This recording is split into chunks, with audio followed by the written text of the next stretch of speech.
If you are out there on the road right now, the economy is, well, it's literally riding on your axles. Mhm. You're maneuvering 40 tons of essential freight, playing a truly indispensable role in this country. Yeah. But that work, it's often defined by this brutal, constant volatility. Oh, absolutely. Massive financial pressure, regulatory headwinds, and the constant pressure of chasing that next load. That duality is exactly what our source material this week just captures so perfectly. It really does. We've seen a powerful stack of articles highlighting both the systemic financial risks facing the industry and also the surprising short-term opportunities popping up. Opportunities for the drivers who know how to treat this chaos like a business. Exactly, not just a job. Okay, so let's unpack this for you. Yeah. We've synthesized the material into three critical areas of focus. Right. First, we're going to look at the alarmingly fragile safety net. What happens when, the inevitable disaster strikes on the road? Then second, we dive into the heavy industry squeeze we are all witnessing right now. The nationwide layoffs, the sweeping regulatory crackdowns that are really reshaping the field. And third, and this is the most crucial part for your bottom line, we're revealing the strategic moves that the smartest, most resilient drivers are making right now. To turn this volatility into personal financial advantage. Yeah. Our mission here is direct. We are connecting these stories to show you why thinking like an entrepreneur, not just an employee, is, well, it's essential for survival. And how you can use your valuable off-duty time wisely to build real, lasting financial resilience. Let's get into it. So let's start with what feels like a small but very necessary lifeline. We saw the news that a major trucking foundation just injected $15,000 into a nonprofit fund. A fund dedicated specifically to helping drivers in emergencies. Right. And that is a genuine, immediate lifeline that can prevent, that total disaster. We're talking about funds that go directly toward essential needs. When a driver faces an injury or a sudden medical crisis. Or a catastrophic breakdown 1,000 miles from home with zero cash. This money covers things like emergency rent, utility bills, food, even travel costs to get home. And it's wonderful that this resource exists, but, we have to ask the critical question. Why is it necessary? Exactly. Why is this level of charity necessary in an industry that fuels the entire country? What does that say about the underlying financial precarity? It says that the system is built on a foundation of sand for thousands and thousands of people. The sources, they just confirm the brutal necessity of this help. So many drivers are living load to load. Completely load to load, meaning their finances are balanced entirely on the immediate payment for the job they just finished. I think we need to make that load to load reality a little more concrete for our listening. What does that actually look like in practice? Okay, think about the pure gut-wrenching panic when you have a minor fender bender in a strange city. Or you get hit with a surprise $500 maintenance bill that needs immediate payment. And that money was already budgeted for the rent. Or the utility bill waiting at home. That's the load-to-load reality. And if a driver faces a sustained medical issue, a slipped disc that puts them out for a few weeks, or a hospital stay income just derails fast. Because for most, there is no paid sick leave. And definitely no company-provided safety net. And the emotional weight of handling a family emergency when you are, 1,500 miles away from home? It must be overwhelming. That foundation fund is there for when the broker isn't calling you back or the company is stalling on paperwork. That's the crucial analysis, though. While this donation is a ray of light, $15,000. It's not going to fix systemic problems affecting hundreds of thousands of professionals. And we have to note, most truckers don't even know where to turn when disaster hits. And companies often treat these events as, a PR opportunity. More often than not. Yeah. Rather than a real systemic solution. This strongly reinforces the core message. You can be grateful for the charity, but you cannot wait for a foundation to save you. Building financial control is always better than relying on a rescue. Always. That concept, building personal control, it becomes absolutely critical when we shift gears and look at the massive economic pressures currently squeezing the industry at the corporate level. We are seeing major signal flares all across the country. And the sources are clear that this downsizing trend is hitting every single segment of the industry. It is. Take CRST, a massive name in transportation. They just announced national layoffs targeting their Cedar Rapids workforce and beyond. Citing Economic headwinds? Economic headwinds. and the need to streamline operations. That's the corporate speak. Now, why does a CRST layoff matter to you if you're running an independent route in Texas or California? Isn't that just, their problem? It's everyone's problem Yeah. because it signifies that the big players are reducing capacity. CRST is a major asset-based carrier. So when they cut support staff, dispatchers, and potentially drivers? It's not just an internal cost-cutting measure. It reflects a broader nervousness in freight demand. Yellow collapsed. Schneider is tightening its belt. And now CRST is slashing payroll. It's a very, very bright red flag that no company, regardless of size, is immune to shrinking. So for the driver who depends solely on trucking income, relying on that job security is becoming a high-risk gamble. It really is. Today, it's back office personnel getting the pink slip.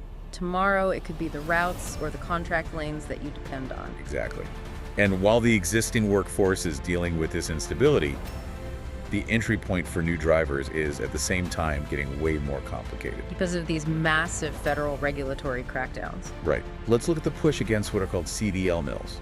This is a major structural change. What are the specifics here? The Department of Transportation is cracking down hard to tighten standards. The sources indicate nearly 44%. 44%? Yeah, which is around 7,000 of the 16,000 U.S. truck driving schools are currently out of compliance. Wow. And 3,000 of them are immediately on the chopping block. These are often the training programs that just push drivers through way too quickly. Without adequate road skills. Not at all. So the impact of this is complex. You need to view it from all angles, like Hervey from life, as a trucker always stresses. For sure. On one side, the hurt side, new CDL applicants now face a longer, harder, and much more expensive path to entry. And this disproportionately impacts immigrant drivers and non-native English speakers. This crackdown comes right after the new English proficiency exam. An exam that already sidelined over 6,000 drivers. A huge number, yeah. It creates these significant immediate barriers for communities trying to join the profession. But if we look at the positive side, how does this benefit the experienced driver already out there running clean? This is where you gain leverage. Fewer schools churning out unqualified drivers means less competition in the driver pool. So if you are already licensed and experienced, That tighter labor market should eventually translate into higher pay and better negotiating power for routes. And it also means potentially safer roads, fewer newbies who got a license in a weekend. which means better professionalism and hopefully fewer tragic incidents. That brings us directly back to the safety conversation. I mean, we saw the heartbreaking example of the US Route 6 crash where a semi drifted. Resulting in the death of a Utah mayor. It was awful. And safety advocates argued this wasn't just bad luck. They called it a system problem. A system problem caused by weak safety enforcement and, crucially, companies cutting corners. We have to address the financial incentive here. Right. Why are fleets willing to risk multi-million-dollar crashes? Because the cost of immediate, comprehensive maintenance and safety upgrades across a massive fleet can run into the tens of millions. And sometimes a calculated risk is taken to boost short-term profits. That's the cold, hard business truth. So while federal policy and fleet finance are out of your control as an individual driver, what proactive steps can you take today to protect yourself? First and foremost, self-preservation through technology. Install your own personal dash cam. It sounds so simple. It is. But that evidence can be the difference between liability and freedom in court. Second, speak up about unsafe practices. Document everything. The most resilient professionals are the ones who make their own safety and paperwork tighter than the company requires. Exactly. Okay, so we've covered widespread risk, ongoing layoffs, and tight regulations, a really turbulent environment. It is. But ironically, that same volatility is now shaking loose some pretty serious short-term financial opportunities. And the data supports that perfectly. Right in the middle of all the corporate downsizing spot truckload rates, they jumped significantly. About 8% excluding fuel surcharges over a key 2-week stretch leading into December. So why the sudden, unexpected spike? If companies are laying people off, where is this temporary demand coming from? Well, we have two main theories in the sources. First is this standard holiday freight surge. E-commerce is flowing and temporary capacity is tightening. Okay, that makes sense. What's the other theory? The second theory is much more telling, and it relates directly to the downsizing we just talked about. Mega fleets are playing it cautious. They're not adding trucks, they're laying staff off. Right. This reduced capacity means fewer trucks available to carry the load, and that scarcity drives the spot rates up. So for you, the owner-operator or the leased driver on the spot market grind, this is your short-term play. But you called this a sugar rush earlier. I did. Isn't riding a temporary spike a little unsafe for someone who is currently load to load? How do you gauge when to jump off? That's a great question. You absolutely should ride it, but you need strict discipline. Don't confuse a temporary spike with a full market rebound, or you'll overcommit. So use this rate hike now to aggressively reshop your lanes, update your rate calculator. And this is key. Start tracking direct shippers who are desperate for carriers. Build those relationships while they are hurting for capacity. And the signal to jump off. The signal to jump off is when the mega fleets start putting trucks back on the road, or when the holiday volume naturally dips after Christmas. Speaking of smart, strategic moves that cut out the middleman, let's dive into an underutilized tool that popped up in our source material. Purple Wave. Yeah, this is being quietly called the trucking world's best-kept secret for asset acquisition. What is it exactly? It's an online auction platform specifically for used heavy equipment semi-trucks, flatbed trailers, construction gear. Basically, you're bypassing the traditional, often overpriced dealership model entirely. And it's a game changer for owner-operators because of its transparency. It's 100% online bidding from start to finish. But the key advantage Is that there is no buyer's premium. for our listeners, explain what a buyer's premium is and why avoiding it is such a big win. Sure. In a traditional auction house, once you win the bid, they tack on an additional fee, often 10 to 15% of the final sale price. That's the buyer's premium. So on a $30,000 trailer, that's another $3,000 right out your pocket. Exactly. $3,000 just gone.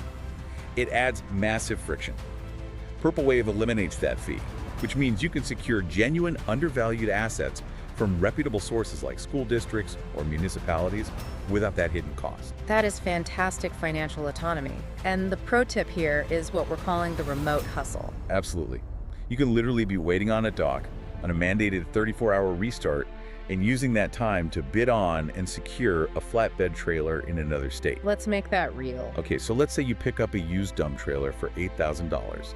You spend a couple of days cleaning and certifying it, and you flip it locally for $12,000. That's $4,000 profit. $4,000 profit that didn't rely on your trucks, the load board, or a difficult broker. It's just smart money. That allows a driver to build a rental side hustle, buying a trailer cheap, fixing it up, and renting it out to local haulers. That is building an off-ramp asset, an asset that doesn't rely on you driving miles. And all of these volatile market factors, the layoffs, the temporary rate spikes, the desperate need for emergency funds, they all bring us back to the core lesson. The one stressed across all the sources. Financial autonomy is the ultimate goal.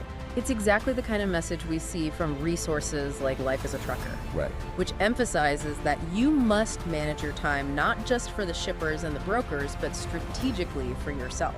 You have to build a personal off-ramp. Or a resiliency fund. Before the industry burnout or a major financial crisis hits you, That means dedicating your off-duty time wisely.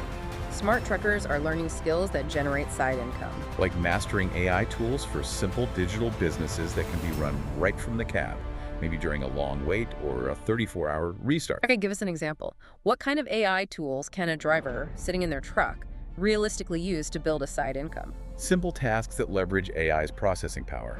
For instance, using AI to generate high-quality, professional automated invoice templates for small local carriers. Or using AI translation tools to offer specialized digital document preparation services for the growing non-native English-speaking driver community who are struggling with those new regulatory hurdles. These are small, repeatable services you can run from a laptop with reliable internet. That's it? The core reminder is this: you don't have to quit trucking tomorrow, but you absolutely must be building something outside the truck starting today. Self-reliance ensures that if the next CRST layoff comes or the next yellow collapse happens, you are protected. So if we summarize the central tension of this deep dive, The industry is facing undeniable structural pressure from downsizing and rigorous regulation, but that very pressure is creating short-term opportunities in the spot market. and long-term asset acquisition chances through platforms like Purple Wave.